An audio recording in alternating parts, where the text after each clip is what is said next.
بسم الله الرحمن الرحیم۔ السلام علیکم ورحمۃ اللہ وبرکاتہ۔ جی حضرات محترم، ایک اور حدیث شریف کی ویڈیو لے کر آپ کی خدمت میں حاضر ہوں، ملاحظہ فرمائیے گا۔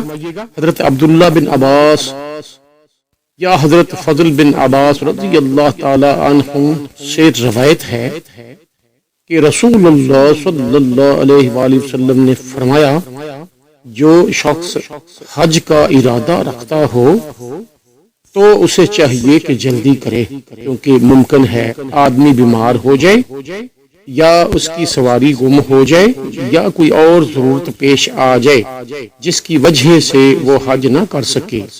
صلو علی الحبیب صلی اللہ تعالی علی محمد وعلی آلہ وصحبہ وبارک وسلم۔ حضرات محترم، آج کی حدیث شریف کی ویڈیو آپ نے ملاحظہ فرمائی، اپنی قیمتی رائے کا اظہار ضرور کیجیے گا اور ہمارے چینل کو سبسکرائب، لائک اور شیئر کیجیے گا۔ ملیں گے ایک اور حدیث شریف کی ویڈیو کے ساتھ، تب تک کے لیے اللہ حافظ۔ السلام علیکم ورحمۃ اللہ وبرکاتہ۔